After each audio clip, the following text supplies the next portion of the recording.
오늘 우리에게 주신 하나님의 말씀은 마태복음 3장입니다. 신약성경 사면입니다. 제3장.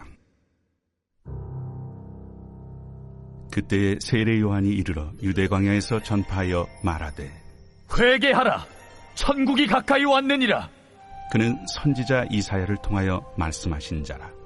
광야에 외치는 자의 소리가 있어 이르되, 너희는 주의 길을 준비하라. 그가 오실 길을 곧게 하라. 이 요한은 낙탈털 옷을 입고 허리에 가죽띠를 띠고 음식은 메뚜기와 석청이었더라. 이때 예루살렘과 온 유대와 요단강 사방에서 다 그에게 나와 자기들의 죄를 자복하고 요단강에서 그에게 세례를 받더니, 요한이 많은 바리새인들과 사두개인들이 세례 베푸는 데로 오는 것을 보고, 독사의 자식들아, 누가 너희를 가르쳐 임박한 진노를 피하라 하더냐? 그러므로 회개에 합당한 열매를 맺고 속으로 아브라함이 우리 조상이라고 생각하지 말라. 내가 너희에게 이르노니 하나님이 능히 이 돌들로도 아브라함의 자손이 되게 하시리라. 이미 도끼가 나무 뿌리에 놓였으니 좋은 열매를 맺지 아니하는 나무마다 찍혀 불에 던져지리라.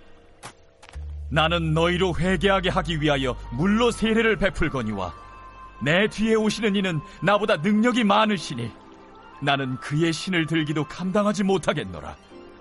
그는 성령과 불로 너희에게 세례를 베푸실 것이요, 손에 키를 들고 자기의 타작마당을 정하게 하사 알곡은 모아 곳간에 들이고 쭉정이는 꺼지지 않는 불에 태우시리라. 이때 예수께서 갈릴리로부터 요단강에 이르러 요한에게 세례를 받으려 하시니, 요한이 말려 이르되, 내가 당신에게서 세례를 받아야 할 터인데 당신이 내게로 오시나이까? 이제 허락하라. 우리가 이와 같이 하여 모든 의를 이루는 것이 합당하니라. 이에 요한이 허락하는지라. 예수께서 세례를 받으시고 곧 물에서 올라오실새 하늘이 열리고 하나님의 성령이 비둘기같이 내려 자기 위에 임하심을 보시더니, 하늘로부터 소리가 있어 말씀하시되, 이는 내 사랑하는 아들이요 내 기뻐하는 자라. 오늘 새벽에도 하나님의 은혜와 평강이 함께하기를 축복합니다. 마태복음을 새벽기도에 이제 두 번째 보고 있는데요. 어제 말씀드렸듯이 마태복음은 유대인을 향해서 쓰여진 복음서입니다. 히브리인들, 즉 유대인들은 하나님을 굉장히 무서워하고 두려워합니다. 그래서 하나님의 이름이 성경에서 나오면 그 음가가 야훼 혹은 여호와로 읽어야 하는데 그걸 그렇게 읽지를 못했습니다. 하나님이 너무 두려웠죠. 이 초기에도 그랬지만 포로기 이후에는 아예 하나님의 이름을 야훼다 혹은 여호와라고 읽는 것 자체를 두려워해서 아도나이라는, 영어로 얘기하면 주님, 우리로 얘기하면 주님이라고 읽곤 했죠. 그러다 보니 후에 이 이름조차 음가를 잃어버렸습니다. 즉 야훼라고 읽어야 하는지 여호와라고 읽어야 하는지. 우리가 여호와라고 읽는데요, 여호와 하나님은 이제 영어식으로 조금 더 가깝게 발음하는 것이고, 야훼는 원어에 조금 더 가깝게 표현하는 겁니다. 그래서 여호와다 야훼다 잘못 오해할 때가 있는데요, 누구는 왜 여호와 야훼라고 하느냐, 그것은 발음의 차이입니다. 그런데 마태복음을 기록할 때 유대인에게 쓰는 이 복음서가 하나님의 나라라고 쓴다면 과연 유대인들이 어떻게 생각할까요? 그리고 또 어떻게 읽을까요? 이게 아무리 이제 아람어로 쓰여져도 또 이 그리스어로 쓰여져도 하나님의 나라라고 하는 것 자체가 굉장히 어려운 표현이었습니다. 그래서 이 마태는 하나님의 나라 대신 이 천국이라는 하늘나라라는 용어로 씁니다. 그래서 마가와 누가복음을 보면 하나님의 나라 혹은 하나님의 나라 복음 그렇게 쓰는데, 마태는 유달리 이제 천국이라는 단어로 씁니다. 이 똑같은 의미로 요한은 똑같은 의미지만 모든 세상을 향해서 쓰여졌기 때문에 당시에 사람들이 잘 이해하고 있는 영생이라는 개념으로 하나님의 나라를 표현하죠. 그러면 좀 말씀으로 들어가 보면 오늘은 마태복음 3장의 전체적인 내용보다는 오늘 이 무엇을 말하고 있는가 보면 청지기 의식에 대해서 함께 말씀을 나누려고 합니다. 오늘 말씀에 등장하는 주인공은 세례 요한입니다. 세례 요한은 오늘 마태복음에는 아주 자세한 그에 대한 기록이 나와 있지 않는데 마가나 누가 요한복음을 보면 세례 요한에 대한 아주 상세한 설명이 나옵니다. 이 또한 이 유대인들은, 즉 예루살렘에 살던 유대인들은 세례 요한에 대해서 모를 수가 없었습니다. 400년 동안 적어도 중간기 이후, 포로 이후에 선지자들이 없었는데 갑자기 그 오랜 세월 지나서 선지자라고 불리던 사람이 바로 세례 요한이었습니다. 그래서 예수님에 대하여도 모두 다 알고 있었지만 세례 요한은 정말로 한 시대의 획을 그었던 또 다른 인물이었기 때문에 굳이 세례 요한이 누구냐라는 설명을 하지 않아도 이 복음서를 읽는 사람들은, 특별히 유대인들은 다 알고 있었죠. 이 세례 요한은 예수님과 육촌지간입니다. 나이 차이도 6개월밖에 나지 않는 그런 사람이죠. 예수님보다 훨씬 더 빨리 사람들에게 인정을 받고 말씀을 가르치고 선포하던 사람입니다. 그런데 세례 요한이 가지고 있던 자기의 정체성은 청지기입니다. 청지기. 내가 하나님께서 나에게 시키셔서 내가 메시아의 앞길을 예비할 사람이다 라는 청지기 의식이 너무나 분명하게 있었죠. 3절에 그 표현을 이렇게 씁니다. 그는 선지자 이사야를 통하여 말씀하신 자라. 일러스되 광야에서 외치는 자의 소리가 있어 이르되 너희는 주의 길을 준비하라. 그가 오실 길을 곧게 하라 하였느니라. 세례 요한은 스스로 자신을 그렇게 생각했습니다. 광야에 외치는 자의 소리. 광야에서 외치는 자도 아니고 광야에서 외치는 자의 소리. 자기는 소리다라고 생각을 합니다. 그래서 세례 요한의 말들을 잘 보면 나는 점차 사라져야 될 존재.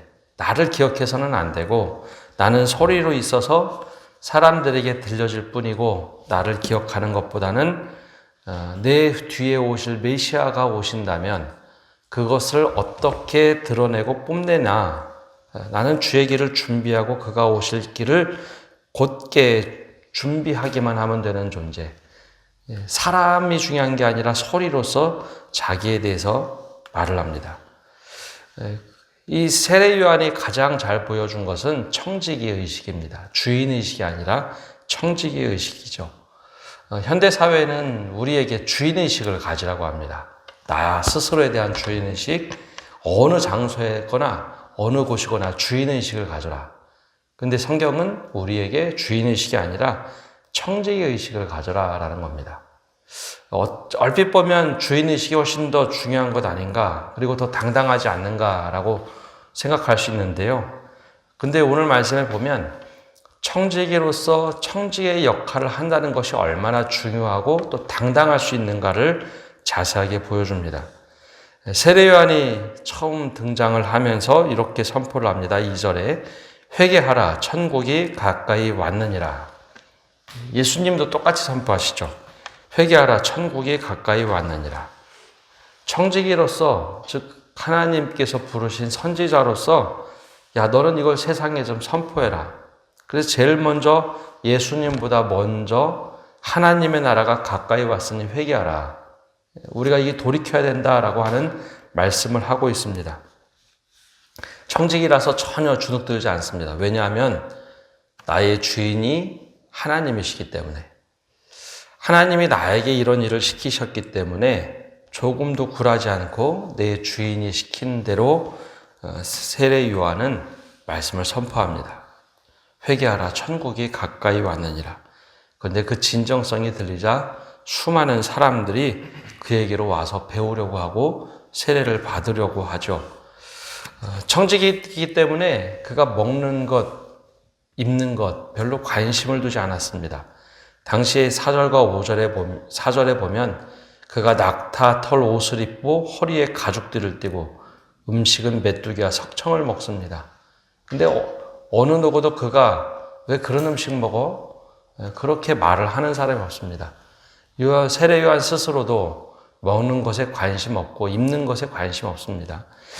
사실 생각을 해보면 낙타 털옷을 입고 허리에 가죽들을 띄었다. 이게 어디 우리 번거지 입은 거랑 좀 비슷하지 않겠습니까? 당시 사람들은 그래도 뭐 좀 제대로 갖춰져 있는 옷을 입고 있는데 마치 길거리에 거지처럼 옷을 입고 다닙니다. 그런데도 그의 진정성이 있고 그의 삶이 드러나는 것이 있다 보니 사람들이 따릅니다. 청직이기 때문에 그렇습니다. 주인의식이 강하면 무엇인가 겉으로 드러나는 것이 중요하고 자리가 중요하죠.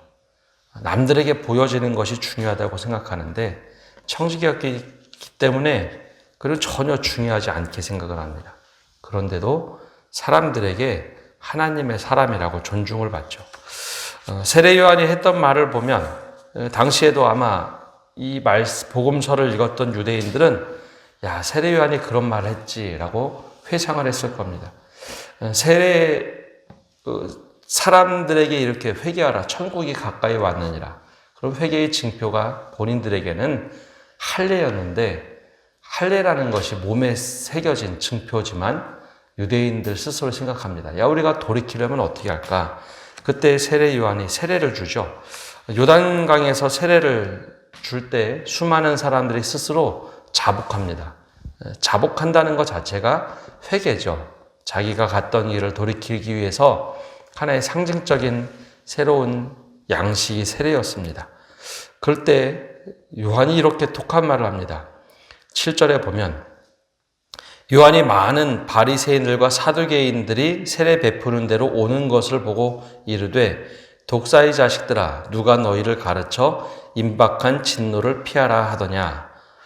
얼핏 보면 바리새인들과 사두개인들이 세례 베푼 곳에 왔다라는 것이 구경하러 온 사람들도 있을 테고 분명히 그 중에는 몇몇은 야, 내가 이렇게 살면 안 되겠다. 좀 다르게 살아야겠다라고 돌이킨 사람도 있을 겁니다. 근데 그들을 보고 뭐라고 얘기하느냐? 독사의 자식들아, 누가 너희를 가르쳐 임박한 진노를 피하라 하더냐? 그러므로 회개에 합당한 열매를 맺어라. 근데 왜 독사의 자식들아 라고 표현했을까라는 겁니다. 이게 굉장히 독한 말이죠. 근데 유대인들도 예수님은 잘 몰라도 구약 성경은 같이 봅니다. 구약 성경에 처음 시작할 때 제일 먼저 등장하는 것이 사탄, 뱀의 모양으로 등장한 사탄이죠. 바리새인과 사두개인이라면 적어도 말씀과 율법에 정통한 사람들, 그리고 사독의 후예들로 사두개인이라 불리는 제사장 계열의 사람들은 아브라함의 후손이어야만 합니다. 아브라함의 후손이면 말씀대로 살아가는 사람들, 말씀으로 살아가는 것은 회개에 합당한 열매를 맺는 사람들이지 율법을 잘 외우고 내가 하나님의 사람이라고 떵떵거리는 주인의식을 가지고 있는 사람들이 아니어야 합니다. 근데 잘못 가르치고 잘못 믿음을 갖다 보니 아브라함의 자손으로 살아가야 하는데, 즉 사탄의 모습이었던 뱀의 모습으로 외양이 잘못된 생각으로 살아가더라라는 것이죠. 그래서 그들에게 그렇게 이야기한 겁니다. 독사의 자식들아, 너희가 아브라함의 자녀로 살아가야 되는데 왜 독사의 사람들로, 즉 사탄의 자녀인 것처럼 다른 사람들을 죽이는 자로, 다른 사람들을 꺾는 사람으로 살아가느냐. 누가 너희를 가르쳐 임박한 진노를 피할 수 있겠느냐라고 하는 겁니다. 그래서 9절에는 반대로 얘기하죠. 속으로 아브라함이 우리 조상이라 생각하지 말라. 내가 너희에게 이르노니 하나님이 이 돌들로도 아브라함의 자손이 되게 하시리라. 반대되는 말입니다. 아브라함의 자녀로 살아가야 되는데 왜 사탄이란 말을 쓸 수 없으니 왜 마귀의 자녀들로, 즉 독사의 자녀들처럼 살아가느냐. 그래서 이 뒤에 얘기하는 겁니다. 이 세례를 받는 것이 중요한 게 아니라 회개에 합당한 열매를 맺어야 된다. 회개에 합당한 열매를 맺어야 한다. 바로 이제 그 말을 하고 있습니다. 이게 바로 청지기의식이라는 거죠. 주인의식이 있으면 좀 다릅니다. 주인의식을 가지고 있던 것은 바리새인과 사두개인입니다. 우리가 해야지. 근데 청지기의식을 가지고 있으니 하나님이 하셔야지. 이게 관점이 다른 거죠. 그래서 하나님이 주인 되시도록 길을 열어간 것이 세례 요한이 하는 일입니다. 우리가 가져야 될 자세가 바로 이 세례 요한의 모습, 즉 청지기의식입니다. 주님이 하실 수 있는 일들을 준비하는 것. 그리고 주님이 딱 나타나자마자 그가 하는 일이 있습니다. 모든 것을 다 준비하죠. 그래서 그렇게 얘기합니다. 이쯤 되면요, 사람들이 막 주목하고 따라오고 세례 요한 앞에 와서 세례를 받고, 그러면 사람들이 우쭐해서 잘못된 길로 갈 때가 많이 있죠. 근데 청지기의식을 가지고 있으니 11절에 이렇게 말을 합니다. 나는 너희로 회개하게 하기 위하여 물로 세례를 베풀거니와 내 뒤에 오시는 이는 나보다 능력이 많으시니 나는 그의 신을 들기도 감당하지 못하겠노라. 그는 성령과 불로 너희에게 세례를 베푸실 것이고 손에 키를 들고 자기의 타작마를 정하게 하사 알곡은 모아 곳간에 들이시고 쭉정이는 꺼지지 않는 불에 태우시리라. 그분이 오시면 이런 일을 할 텐데 나는 그걸 준비할 뿐이다. 자기의 선을 절대 넘지 않습니다. 나에게 맡겨준 일은 여기까지. 그래서 주님이 그 13절에 예수님이 세례를 받으러 오시자 금방 눈치를 채죠. 그러면서 말립니다. 요한 14절에 보면 요한이 말려 이르되 내가 당신에게 세례를 받아야 할 터인데 당신이 내게로 오시나이까. 주님이 하실 일이 있고 주님의 자리에 대해서 분명하게 세례 요한은 알고 있습니다. 그때 주님은 얘기하시죠. 예수께서 대답하여 이르시되 이제 허락하라. 우리가 이와 같이 하여 모든 의를 이루는 것이 합당하니라 하시니 이에 세례 요한이 허락하시는지라. 세례 요한이 내가 주인공이 아니다. 예수님을 드높이니 예수님이 다시 세례 요한을 존중하고 높여줍니다. 주인이 오시면 청지기는 뒤로 물러나는 일입니다. 그리고 여기까지가 내 자리라는 것을 분명하게 드러내는 것. 근데 이것을 하지 못하면 교회가 이상해집니다.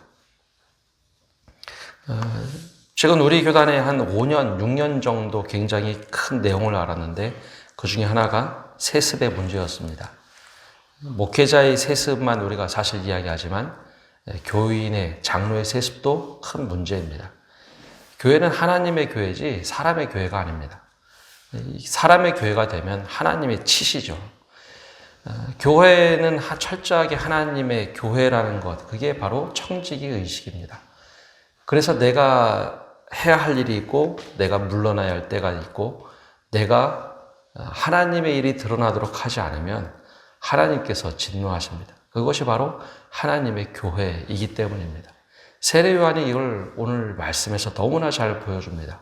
이쯤 되면요, 수많은 제자 공동체가 있고 수백 명이 따르고 예수님의 오실 길을 미리 예비해 놓았기 때문에 자신이 메시아처럼 행동해도 별 문제가 없는 정도의 상황입니다. 실제로 역사학자들의 관점으로 보면 예수님이 오시기 전에 세례 요한이 너무나 많은 변화를 일으켰기 때문에 예수님이 쉽게 사역할 수 있었다라고 말할 정도였습니다.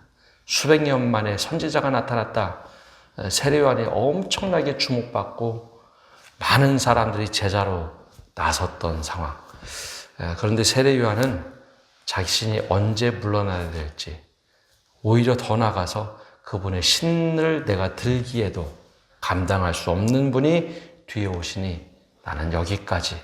마치 모세와도 비슷하죠. 모세도 출애굽 40년 동안 적어도 60만 명의 남자, 가족들까지 합치면 200만 명을 이끌고 바로 가나안 땅 앞까지 갔지만 넌 여기까지. 그러자 모세는 나는 여기까지. 하나님 앞에 서운하지만 여호수아를 지도자로 세우고 그는 광야에서 삶을 끝냅니다. 세례 요한도 마찬가지입니다. 우리에게도 주어진 것은 주인의식이 아니라 청지기 의식입니다. 바로 이 청지기 의식을 가지고 주님이 우리에게 맡겨주신 일을 당당하게 또 그리고 감사한 마음으로 최선을 다해서 청지기로서 사역을 감당하는 성도 여러분 되시기를 바랍니다.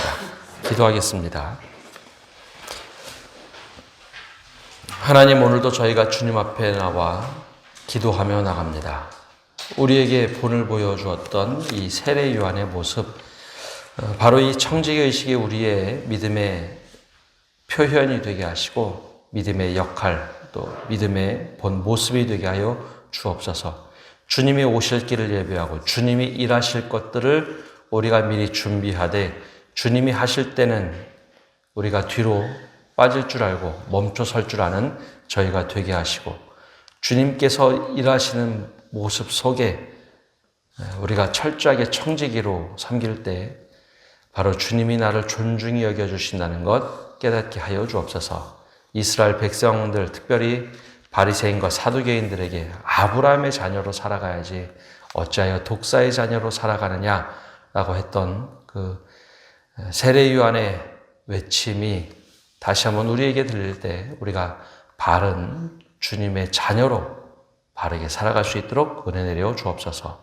예수님의 이름으로 기도합니다. 아멘.